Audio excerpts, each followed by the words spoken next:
have the time to listen to me grind. Welcome back to the channel.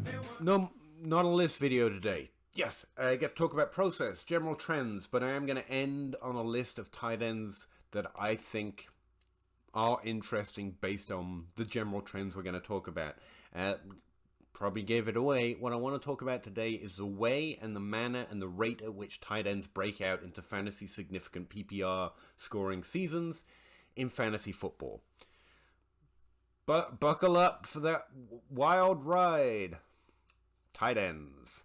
Alright, there is a distinct difference in the way that tight ends break out compared to wide receivers and running backs, and that's whether you're looking at draft capital or if you're looking at breakout year. However, if you look at the broad trends, and no, I've got lots of pictures. In fact, one I'm going to link in the description below are two threads I've put out on Twitter because I'm tired of looking up the same tables over and over and over again. And one thread is on breakout years. It's for every position. Just go through the thread and you can see the breakout year table for the most common breakout years for top 5, top 12, top 24 seasons between 2003, I think, and 2020-21. And the other one's hit rates by draft round. So the percentage of players that hit across all those thresholds and which round they are drafted on. So you can see the percentages and you can also see the raw count. Check them out. They get bookmarked a lot because, yeah, everyone's tired of asking about them. It's nice just to have them out there. It's easier for me. It's easier for you. Awesome. All right. So that's mostly what I'm referring to with the way tight end is different than wide receiver. Now you can, or running back. You can see some... And we've talked about running back and wide receiver before, but I'll do it again. Why not? It's a new off season. But today we're talking about tight ends. Stay on track, Pete. Some of the commonalities that often get noticed about tight end wide receiver, for example, is that the second year is the most common breakout year. I've actually read a lot of articles on Rotoviz talking about the second year being this incredibly important year for tight ends. And it is. But something you might not notice unless you spend way too much time staring at this table or these tables or that table or all the tables in all the places is that there's a strange, sluggishness to the tight end breakout that doesn't exist at wide receiver or at running back. Now, running backs are also striking because they break out so much earlier at higher thresholds in year two. Year 2 is the most common breakout year for wide receivers inside the top 24. Top 12 is year 3. There's actually a progressive increase there towards year 5. For tight ends, there's a similar pattern, but what I'm hopefully pulling up for you on the screen is that the percentage of all breakouts that happen at tight end is surprisingly sluggish. This is most easy to see if you look at the top 5. That little column that says top 5 right there, because top 5 is really where it's at. If you want difference making or just significant tight end, you really need a player finishing inside the top 5, which is probably also why it looks a little bit different to running back and wide receiver, where top 12 and top 24 still have significant value because we're generally at least starting 2 of them. Tight ends, you're starting 1, and even in a start 2 tight end league, we'll talk about that another day, but it doesn't make a great deal of difference. Alright, so you notice that year 2, the most common breakout year into the top 25, has like 28% of all breakouts happening in year 2, and then there's an immediate drop off in year 3 when it drops to 15%, then it drops to 12% and 12% again in year 4 and 5. So that seems to follow a similar pattern to wide receiver, which might show up on the screen again. I don't know. I'm going to be pasting in screenshots all over the place for this video, apparently. Anyway, but what you might not notice is if you just glance over to the count. 9 tight ends between 2003 and 2021. There's relatively few, which is why you should probably just keep buying Travis Kelce, Darren Waller, and Mark Andrews, and maybe Kyle Pitts. But leaving that aside for a second, 9 tight ends represent that 28% group that break out in year 2. Then it's 5 in year 3, and then it's 4 in year 4, and 4 in year 5. You see how that's not that much of a difference? Yeah, it's 28% compared to 15%, so that you do see the drop-off in year 3, but you see the remarkable sluggishness to that drop-off. It goes from 15 to 11 to 11, then it drops off over there in year 6. That's markedly different, especially when you consider the count. If you go look at wide receiver, screenshot, I guess, then you'll see the drop-off in the top 24, a similar category to the top 5 for tight end, to be honest, is between 38 and it drops to 23 in year 3. So between 9 and 5 players for tight end, that's not as drastic as a drop. Not only is it a smaller number, single-digit numbers we're talking about here, it's also just not a smaller drop as happens at wide receiver when you're looking at the top 24. And that persists all the way from year 3 to year 5. That's the first difference I want to point out to you. Yes, the second year is this big breakout year for tight ends, like it is for running backs and wide receivers inside the top 24, but really, are we that discouraged with a tight end that hasn't broken into the top 5 yet by year 3? I don't think we should be overly. Next, weirdness, which seems common for what we're used to thinking about for other positions, are hit rates. So, giant table with all the hit rates. Go look at the thread. I'm going to describe some of them. Obviously, with hit rates by draft round, so the percentage of players that hit inside each of these categories, top 5, top 24, top 12, top 36, I think is in there. Players drafted in the first round are just much more likely to break out. I think it's mostly a product of opportunity, but also you've got NFL scouting and most players with a great deal of talent being drafted in the first round. Let's give the NFL its due. It does get some things right, kinda, most of the time. Stefan Diggs. Anyway, but at tight end, that's true as well. Like 47% of all players that break into the top 5 come from the first round, 12% in round 2, 15% in round 3, which is a little weird, but remember we're not doing a rolling average here, it's just... Anyway, but what I want to point out to you is that there's a strange sluggishness to tight end again. If you go look at the wide receiver column, or the wide receiver table, and what you see is 39% of all breakouts come from that first round of the NFL draft. Then it's 23% come from round 2 and 13% come from round 3. Now this is a weird and awkward fact for me as team, the only member of Team Undrafted Free Agents Matter, which I count as everyone outside of round 4 because it has such a lower hit rate, and yet we still get players drafted in round 4 or later that are good, and that's what Team Undrafted Free Agent is all about, but we're not talking about that today, so let me move back.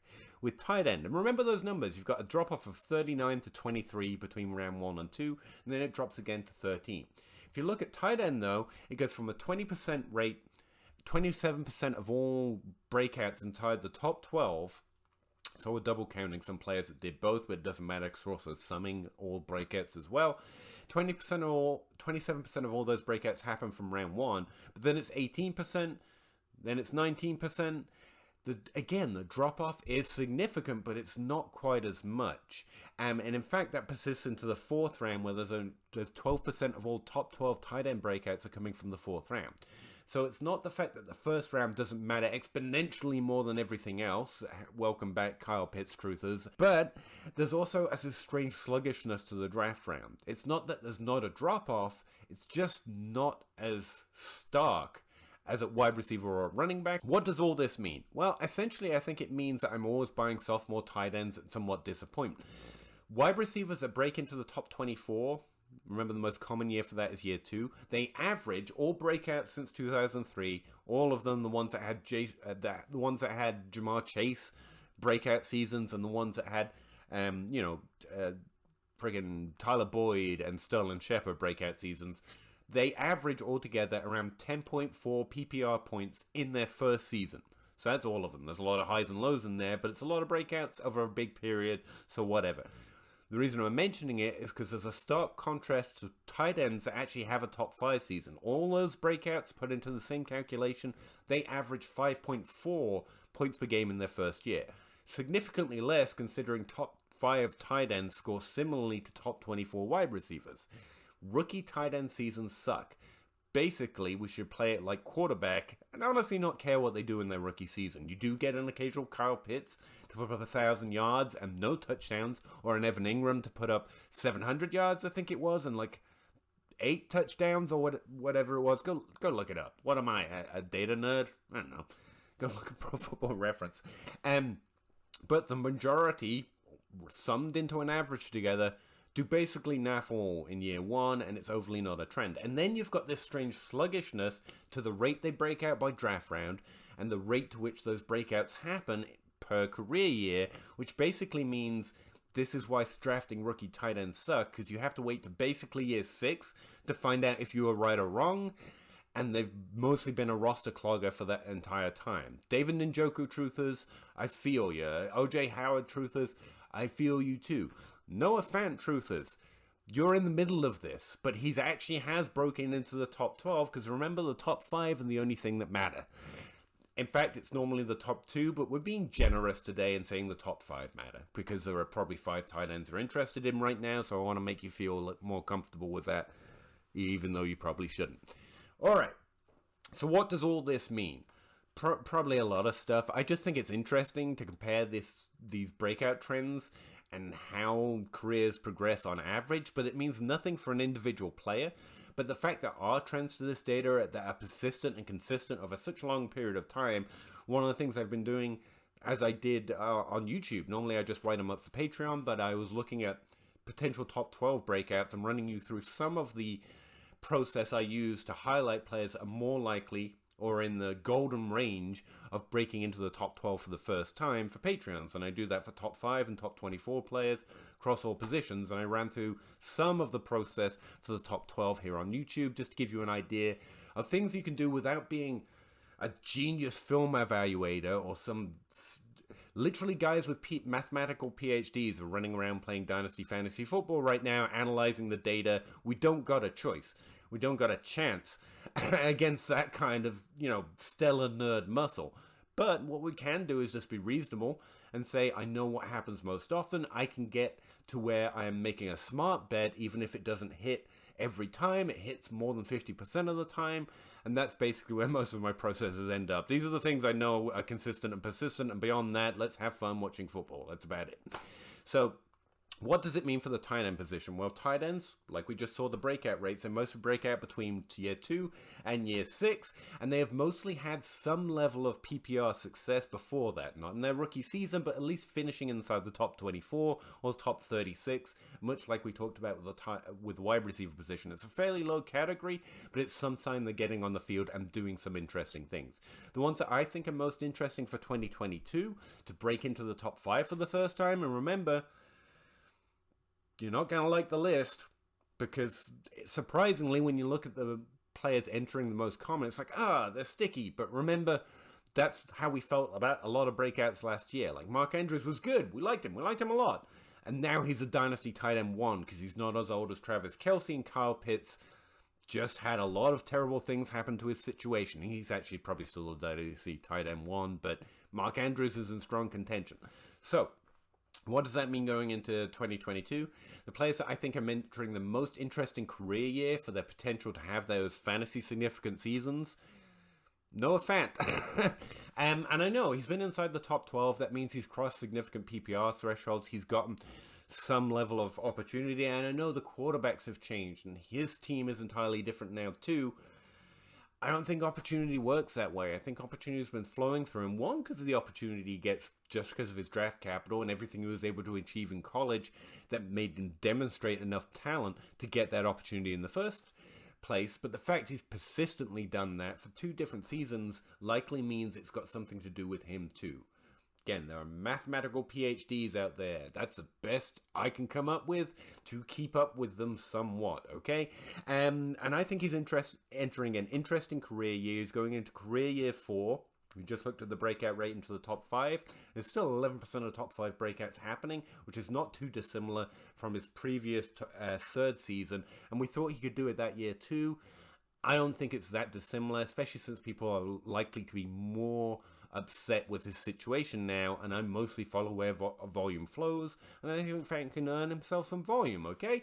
Other players, Albert O entering his 3rd year in 2022. That's an interesting year for top 12 and top 5 breakout years. In fact, 34% of players that break inside the top 12 at tight end happen in 2022, the 3rd year for Albert O's career year.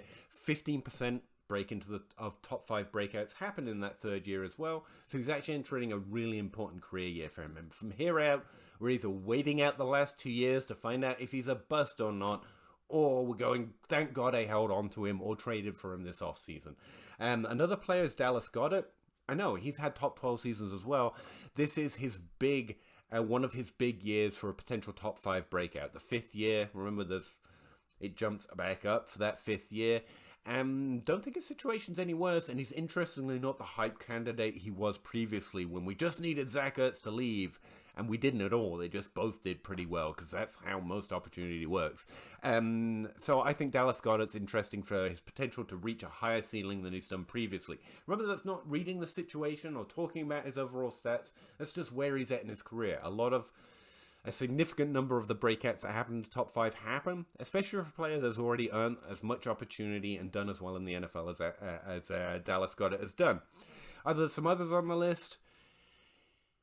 Yeah, but those are the 4 that I think are really stand out on those career year filters.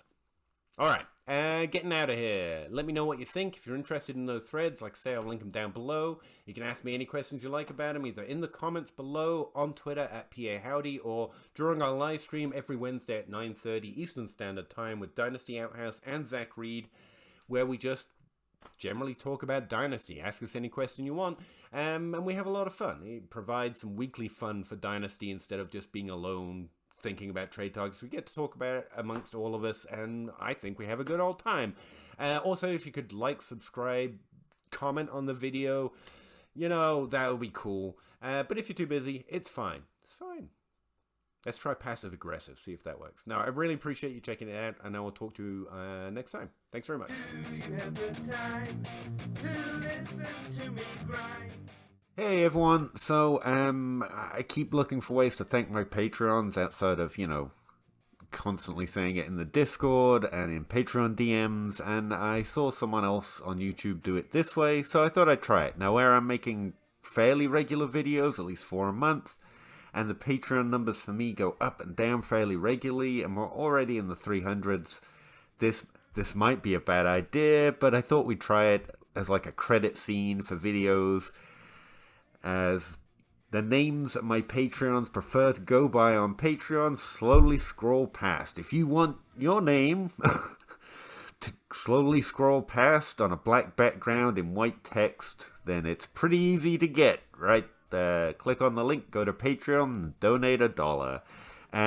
But no, for real, I just really want to thank my patrons. They're the reason I get to keep doing this, and it's just really humbling and incredibly gratifying that you're all supporting me, and sincerely, thank you very much. Everyone on this list. Hope to see you in the Discord streets more and more, especially as the draft gets closer. This list is probably going to have to be updated fairly regularly, where we do go up and down, and consistently up, actually. It's really kind of crazy, and I love you all for it. And yeah, we'll keep updating this list if this works out. But yeah, thanks very much, and I'll see you in the next one. Bye. Lazy and to the bone, no doubt about it.